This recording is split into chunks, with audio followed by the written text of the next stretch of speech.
Hi friends, இன்றைக்கி நம்ம வீடியோவில் வந்து பார்த்திங்கன்னா நம்ம புது கிரைண்டர் வந்து எப்படி சீசனிங் பண்ணுறது அப்படின்ற வீடியோ தான் நம்ம பார்க்க போகிறோம்.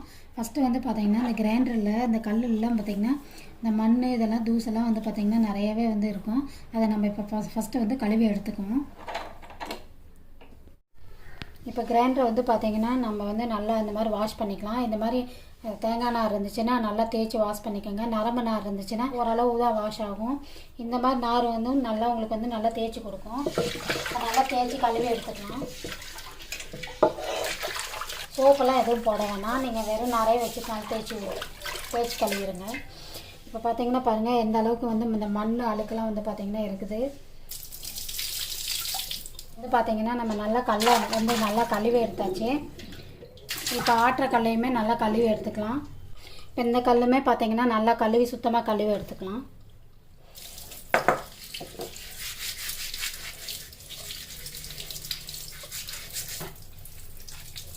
கல் வந்து பார்த்திங்கன்னா நல்லா கொஞ்சம் வெயிட்டாகவே இருக்குது. வந்து பார்த்திங்கன்னா நம்ம ரெண்டுமே கழுவியாச்சு.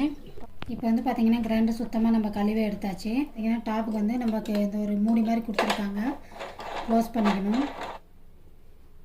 நான் வந்து பார்த்திங்கன்னா நான் ரேஷன் அரிசி தான் வந்து பார்த்திங்கன்னா ஒரு படிக்கிட்ட வந்து ஊற வச்சு எடுத்து வச்சுருக்கேன். நான் இந்த அரிசி தான் வந்து பார்த்திங்கன்னா ஒரு 2 டைம் போட்டு ஆட்டிக்குவேன். இப்போ வந்து கொஞ்சமாக நம்ம அரிசி போட்டு ஆட்டிடலாம். ஃபஸ்ட்டு நம்ம வந்து கிரைண்டரில் அரிசி போடுறதுக்கு முன்னாடி வந்து பார்த்திங்கன்னா நம்ம கொஞ்சமாக தண்ணி சேர்த்துட்டு தான் நம்ம வந்து அரிசியாக போடணும். ஃபஸ்ட்டு அரிசி போட்டுட்டோம் அப்படின்னா இந்த கல் வந்து கொஞ்சம் சுற்றுறதுக்கு கொஞ்சம் வந்து சிரமமாக இருக்கும். அதனால் நான் எப்போவுமே வந்து எந்த கிரைண்டர் யூஸ் பண்ணாலுமே ஃபஸ்ட்டு தண்ணி தான் ஊற்றுவேன். இந்த தண்ணியவே நம்ம ஊற்றிக்கலாம். இப்போ வந்து அரிசி போட்டதுன்னா நான் சுவிட்சு போட்டேன். இப்போ வந்து ஆன் பண்ணிக்கலாம். வந்து பார்த்திங்கன்னா கிரைண்டர் போட்டேன்னா காது கேட்காது, அதனால் வந்து நான் அரிசி போட்டுக்கிறேன்.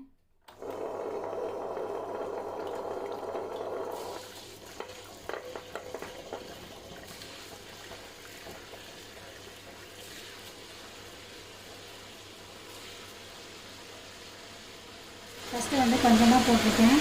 இன்னொரு டைம் வந்து நம்ம கொஞ்சமாக போட்டுக்கலாம்.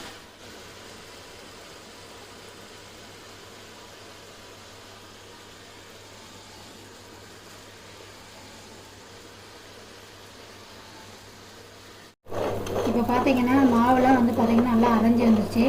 இது வீடியோவில் எப்போ இருக்குதுன்னு தெரியல. இது வந்து பார்த்திங்கன்னா லைட்டாக ஒரு மாதிரி கருப்பாக தெரியுது அரிசி. மாவு வந்து பார்த்திங்கன்னா கொஞ்சம் கருப்பாக தெரியுது. இப்போ நான் அந்த அரிசியை நம்ம எடுத்துக்குவோம். இப்போ மறுபடியுமே வந்து பார்த்திங்கன்னா இதே மாதிரி கொஞ்சம் வந்துச்சுன்னா இன்னொரு டைமும் நம்ம ரேஷன் அரிசி ஊற வச்சு இந்த மாதிரி போட்டு எடுத்துகிட்டு அதுக்கப்புறமா நம்ம வந்து நல்ல அரிசி போட்டு ஆட்டிக்கலாம். இப்போ நான் இந்த அரிசியை எடுத்துக்கிறேன். இப்போ வந்து பார்த்திங்கன்னா நான் மாவெல்லாம் அரைச்சி நான் கிரைண்டர்லாம் தோண்டி எடுத்துட்டேன். மாவு பார்த்திங்கன்னா நான் 2வது டைமும் போட்டேன் அரிசி. அந்த 2வது டைம் போடும்போது வந்து பார்த்திங்கன்னா கருப்பாக இருந்துச்சு. நான் வந்து பார்த்திங்கன்னா இப்போ மறுபடியுமே நான் ஒரு டைம் ரேஷன் அரிசி ஊற வச்சு ஆட்டினதுக்கப்புறம் தான் நான் நல்ல அரிசி போட்டு ஆட்டுவேன்.